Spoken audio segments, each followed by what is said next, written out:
The mirror in Anna's cramped New Haven apartment was a relic, its upper corner marred by a jagged crack that caught the dim light of her desk lamp. She stood before it, smoothing the hem of her black dress, a simple, elegant piece she'd snagged for $30 at a department store clearance rack. At 22, Anna was a senior at Yale, majoring in art history, with a part-time job at the Book Nook, a cozy bookstore near campus. To the world, she was a bright, hardworking student, scraping by on coffee, partial scholarships, and determination. Her auburn hair was swept into a loose bun, and her hazel eyes sparkled with a mix of nerves and resolve as she prepared for the evening ahead. A pair of understated silver earrings, a high school graduation gift from her mother, was her only nod to adornment. Tonight, Anna was stepping into uncharted territory. Her boyfriend of 6 months, Ethan Thornton, had invited her to his family's home in Greenwich, Connecticut, for dinner. Ethan was charming, with a boyish grin and a knack for making her laugh over late-night study sessions in Yale's library. They'd met at a charity gala organized by the university, where he'd been drawn to her wit and unassuming grace.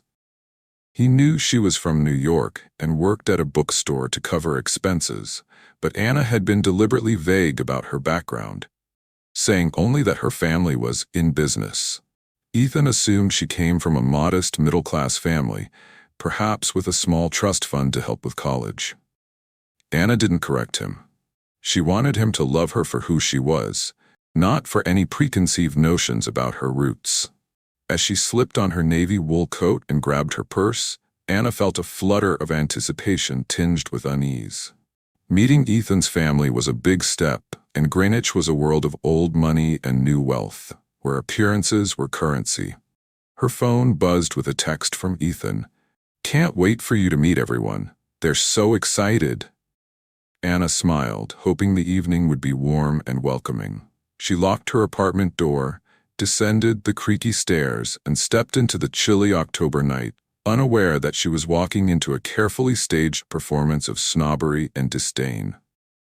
The Thornton estate in Greenwich was a monument to opulence, a Georgian mansion that loomed like a declaration of superiority. The driveway, flanked by manicured hedges, wound past a marble fountain that gurgled ostentatiously, its water catching the golden glow of dusk. Anna's Uber driver let out a low whistle as he pulled up. "This the right address, kid?"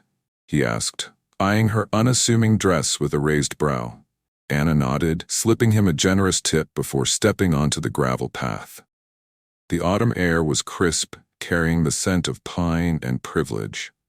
Her flats crunched softly as she approached the front door, where Ethan was waiting, his blonde hair tousled just so, catching the light of the wrought iron lanterns. "You look beautiful," he said, leaning in to kiss her cheek. His navy blazer and crisp white shirt screamed preppy wealth, but his smile was genuine, easing the knot in Anna's stomach. He took her hand and led her inside, where the foyer unfolded like a cathedral of excess. A chandelier the size of a compact car glittered overhead, casting prisms of light across marble floors and gilded picture frames. A sweeping staircase spiraled upward, its banister polished to a mirror sheen. Anna's lips twitched with amusement. She'd seen spaces like this before, but they always felt more intimidating than inviting, like a stage set for someone else's life.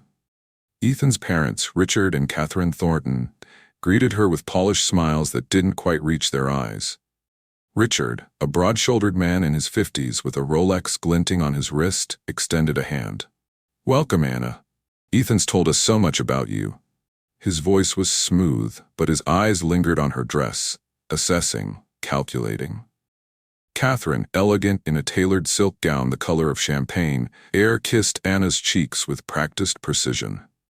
"We're delighted to have you," she said, though her tone carried a faint edge, as if Anna were a curiosity rather than a guest.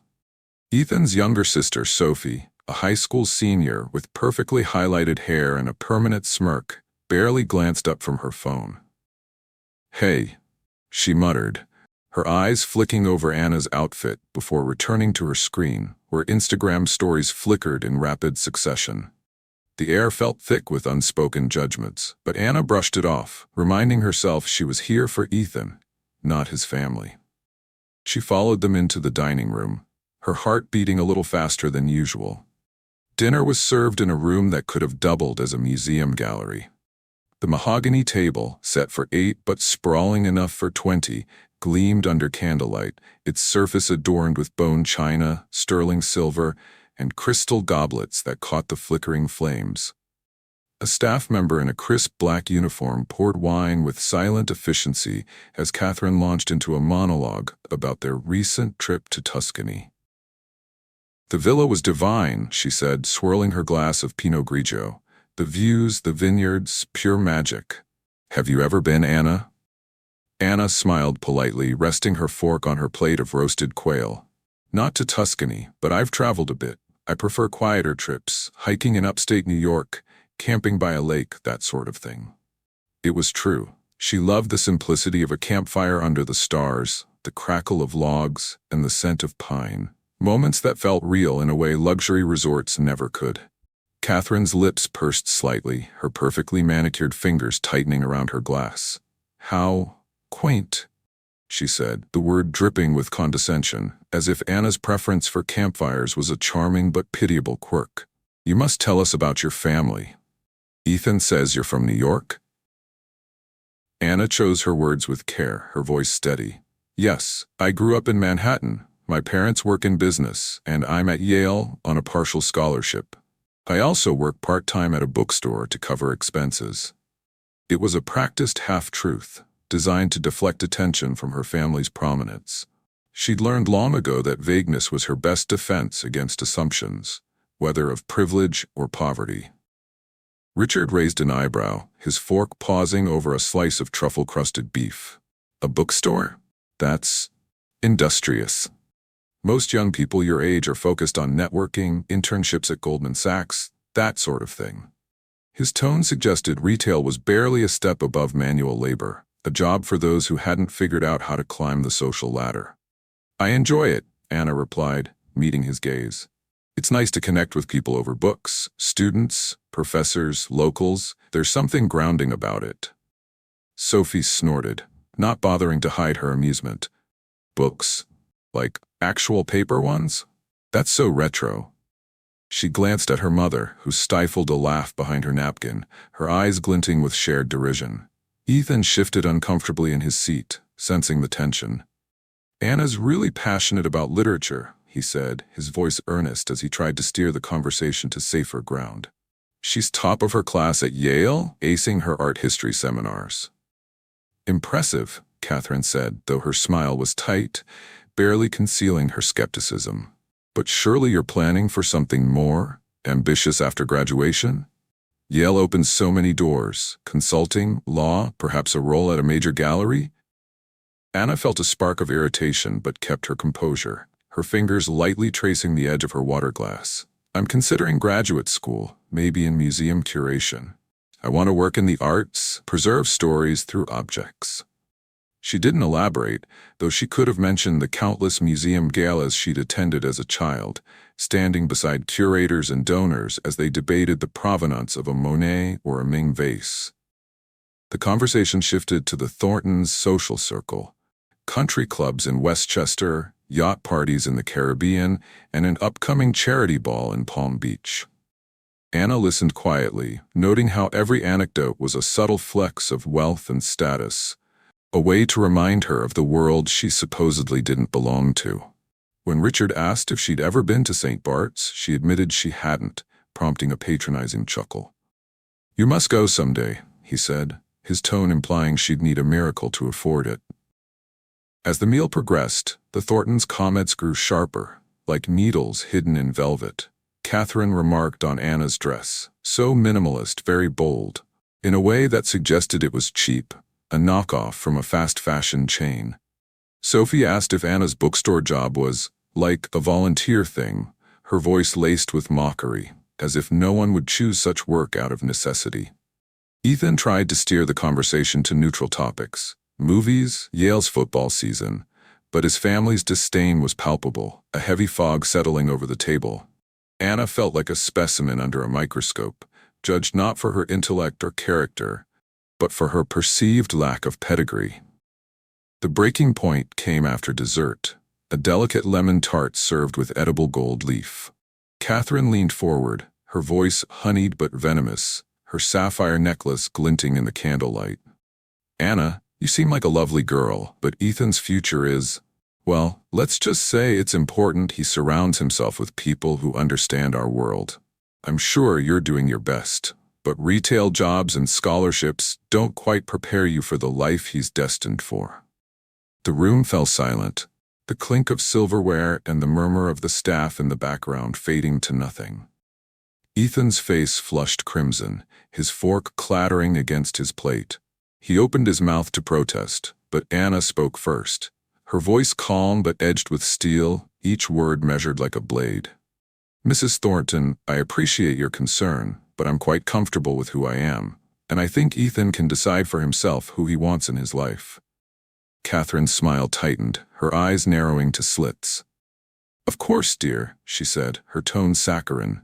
"I just want what's best for my son. You understand, I'm sure." Richard cleared his throat, attempting to diffuse the tension. "Let's not get heated. Anna, you're clearly a bright young woman. We're just protective of Ethan's prospects." Anna's pulse quickened, but she forced a polite nod, her fingers gripping her napkin under the table. "I understand," she said, though her mind was racing. Protective? No, this was gatekeeping, pure and simple. A declaration that she was an outsider, unworthy of their gilded circle.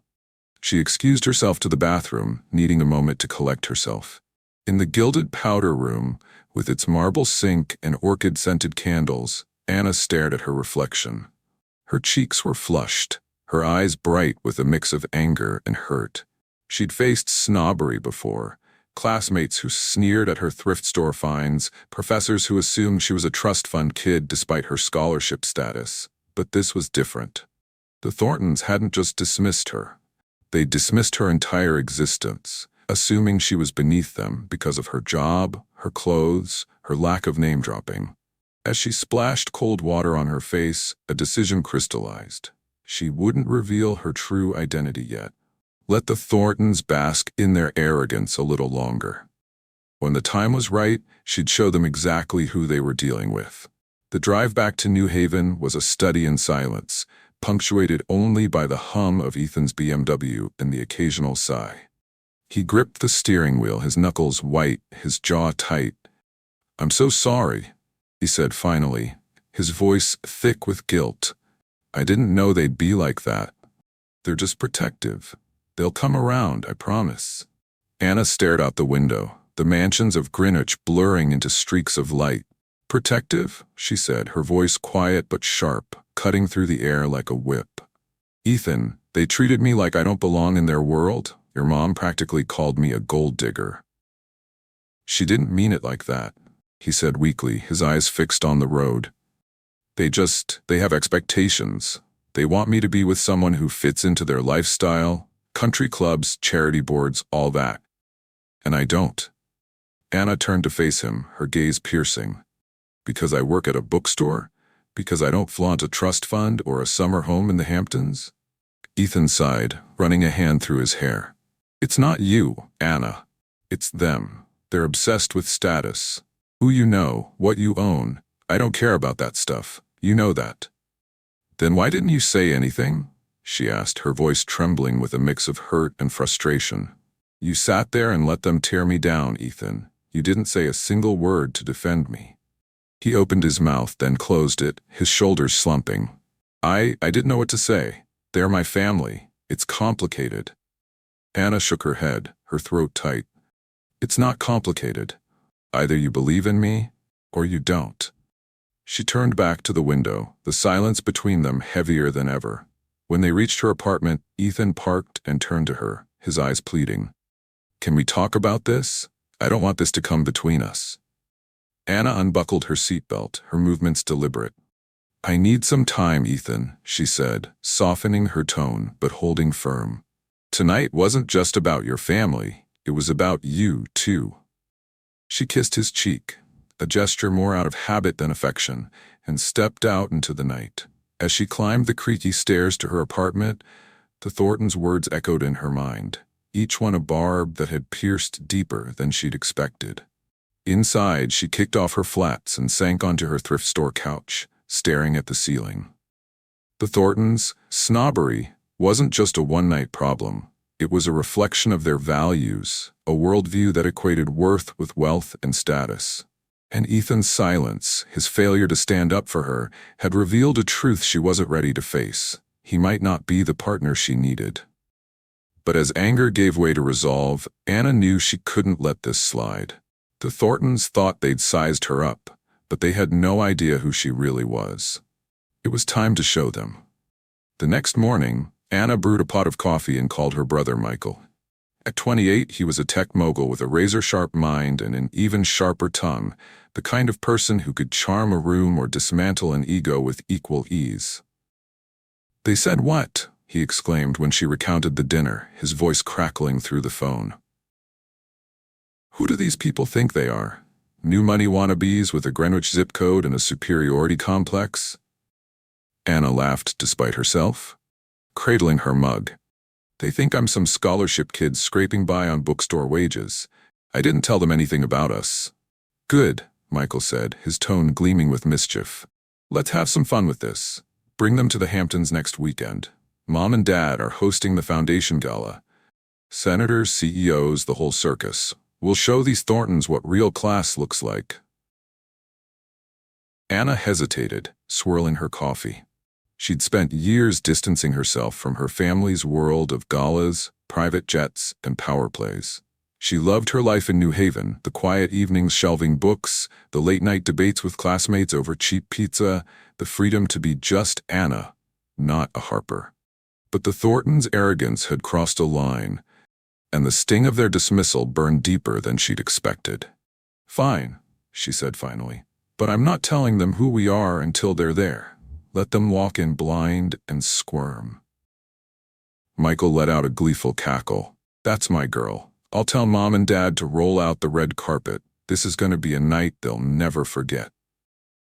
The following week, Anna invited Ethan and his family to a charity event at her family's home in the Hamptons. She kept her tone casual, describing it as a fundraiser her parents were involved in. Nothing too fancy. Ethan was surprised, but excited, assuming it was a small community event, perhaps hosted by a local nonprofit. Catherine and Richard agreed to attend, likely expecting a quaint gathering where they could flaunt their wealth and connections. Sophie tagged along, grumbling about missing a party with her friends, her AirPods firmly in place. The Harper estate in East Hampton was a vision of understated grandeur, a shingle-style mansion set on 10 acres of oceanfront land. Its weathered cedar exterior blended with the coastal landscape, but the scale was breathtaking. 20 bedrooms, a private beach, and gardens that rivaled Versailles. As the Thorntons' Bentley rolled up the tree-lined drive, Catherine's eyes widened at the sight of valets in tailored uniforms and a fleet of sleek cars. Rolls-Royces, Teslas, and a vintage Aston Martin that gleamed like a museum piece. A string quartet played Vivaldi on the lawn, where guests in black tie and couture mingled under a canopy of fairy lights, their laughter mingling with the clink of champagne flutes.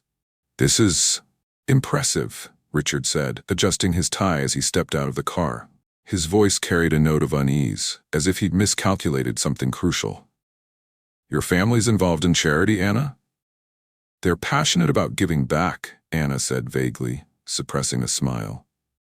She wore a floor-length emerald gown, borrowed from her mother's closet, that hugged her frame like a second skin and shimmered under the lights. Ethan couldn't take his eyes off her, his jaw slack with admiration, but Catherine's gaze was calculating. Her lips pursed as she scanned the scene. Sophie, tugging out an AirPod, muttered, "This place is bougie. Bet it's rented." Anna bit her lip to keep from laughing, letting the Thorntons' assumptions fester. She led them inside, where the mansion's great hall buzzed with power.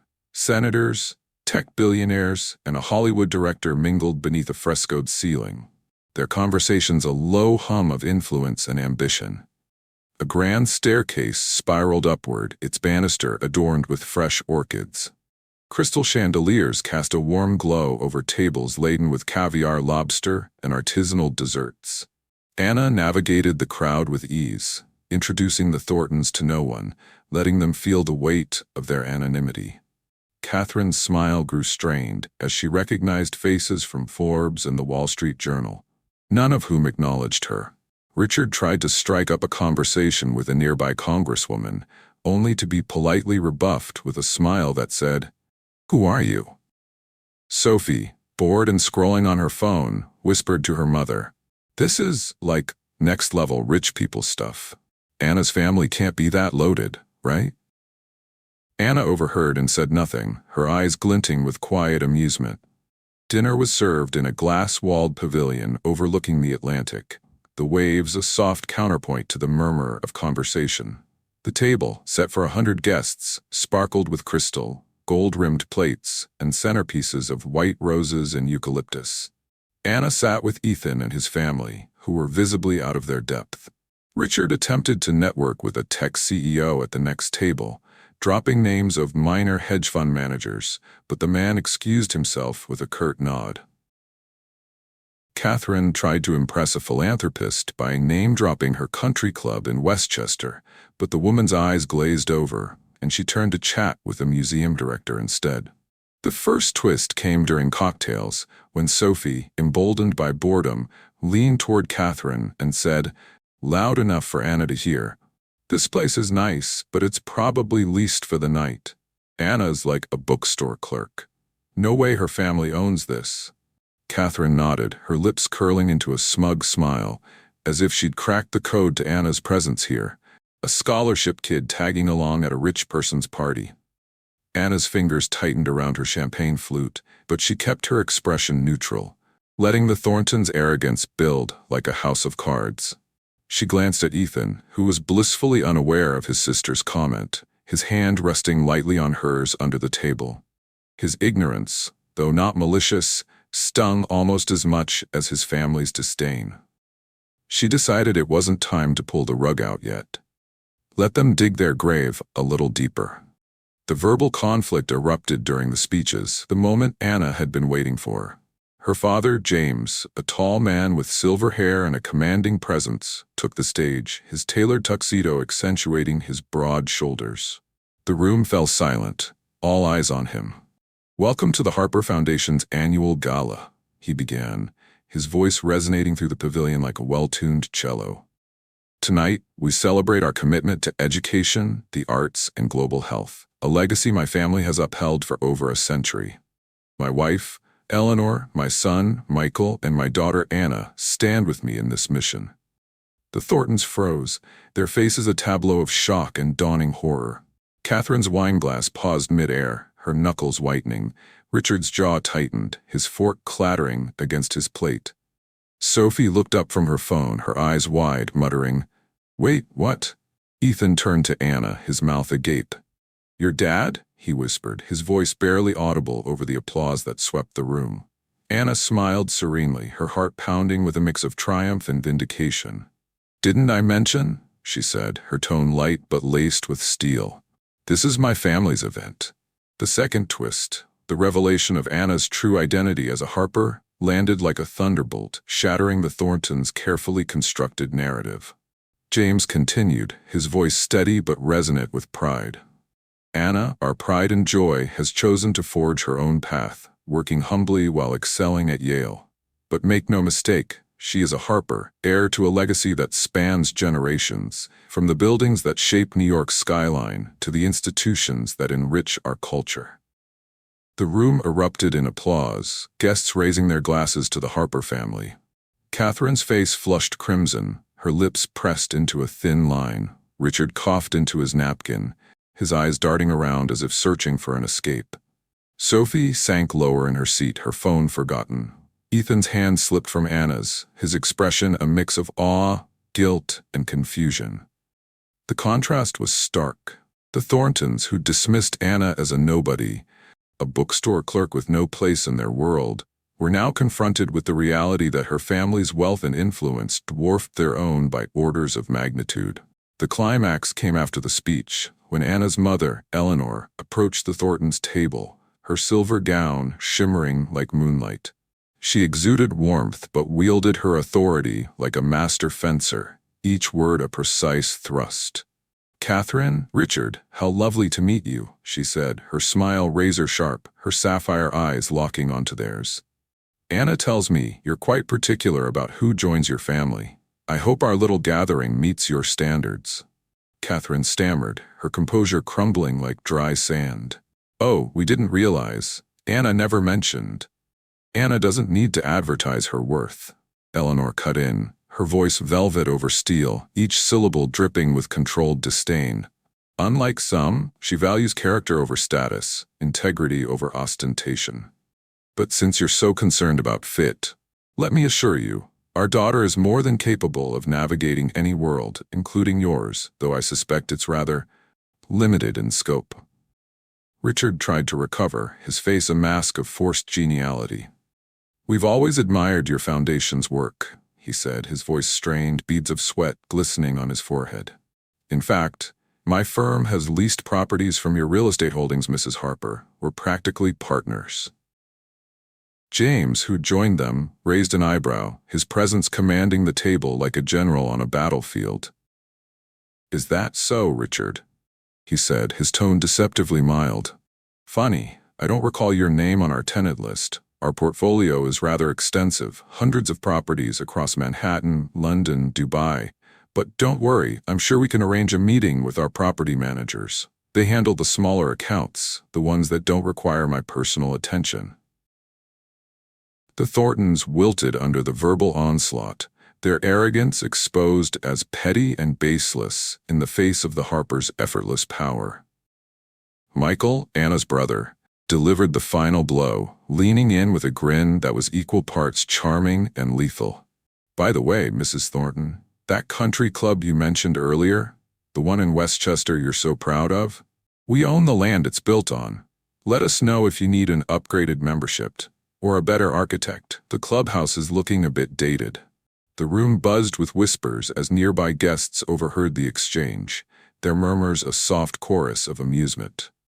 The room buzzed with whispers as nearby guests overheard the exchange, their murmurs a soft chorus of amusement and intrigue. The Thorntons, once so confident in their superiority, were reduced to awkward silence, their faces a gallery of humiliation. Catherine's hands trembled as she reached for her water glass, spilling a few drops on the pristine tablecloth. Richard's smile was a rictus, his eyes darting to the exit as if plotting an escape. Sophie, for once, had nothing to say, her phone clutched in her lap like a lifeline. Ethan, caught in the crossfire, looked at Anna with a mix of awe, guilt, and desperation. "Why didn't you tell me?" he whispered, his voice barely audible over the clink of glasses and the hum of conversation. Anna turned to him, her expression calm but resolute, her hazel eyes steady. "I wanted you to see me for me, Ethan," she said, her voice soft but unwavering. Anna turned to him, her expression calm but resolute, her hazel eyes steady. "I wanted you to see me for me, Ethan," she said, her voice soft but firm, carrying the weight of her decision. "Not a name, not a fortune, not a legacy, just Anna. But your family made it clear they only see dollar signs and status. And you didn't challenge them, not once." The gala continued, the music swelling as guests took to the dance floor, the night alive with laughter and celebration. But for the Thorntons, the evening was over. They left early, their departure a quiet retreat, their egos bruised like overripe fruit. Catherine's face was a mask of forced dignity as she murmured excuses about an early flight. Richard shook James's hand with a grip too tight, a last-ditch effort to salvage some shred of pride. Sophie trailed behind, her head bowed, her confidence shattered. Ethan lingered, pleading with Anna to stay, to talk, to let him explain. "I'm sorry," he said, his voice breaking, his blue eyes glistening with unshed tears. "I should have stood up for you. I didn't know how bad they were, how blind I was. Please, Anna, give me a chance to make this right." Anna looked at him, her heart heavy but resolute. "It's not just about them, Ethan," she said, her voice steady despite the ache in her chest. "It's about you. You let them define me because you didn't believe in me enough to challenge them. I deserve someone who sees me, not my name or my family's wealth, but me." And I don't think that's you." She stepped back, her gown catching the light like a wave of emerald fire. "I need to be with my family now," she said, gesturing to the pavilion, where her parents and Michael were laughing with a group of artists and philanthropists. "They've always had my back, no matter what. I hope you find that someday, Ethan, but it won't be with me." She turned away, leaving him standing alone under the starlit sky, the music and laughter fading behind her. The contrast was undeniable. Her quiet strength, forged in humility and self-discovery, stood in stark relief against the Thorntons' hollow bravado, their world of appearances crumbling under the weight of their own hubris. Anna rejoined her family, who enveloped her in a warmth that needed no explanation.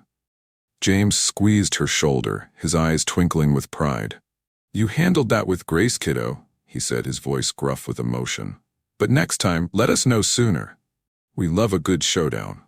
Eleanor pulled her into a hug, her perfume a familiar blend of jasmine and hone. "You're stronger than all of us combined," she said, her voice soft but fierce. "Never forget who you are, Anna Harper. Not just our daughter, but a woman who can move mountains." Michael grinned, raising his glass. "To Anna, the queen of clapbacks and keeper of secrets. Next time, I'm bringing popcorn." Anna laughed, the sound bright and free, the weight of the night lifting like morning mist. As the night wound down, Anna stepped onto the terrace, the ocean stretching before her like a canvas of stars and shadows. The waves whispered secrets of their own, a rhythm of resilience and renewal. The Thorntons would likely rethink their assumptions, their world shaken by the Harpers' effortless dominance. But that was their burden, not hers. She'd return to her bookstore job, her Yale classes, her dreams of curating art that told stories of beauty and struggle. But she'd carry a new confidence, a clarity born of fire and truth.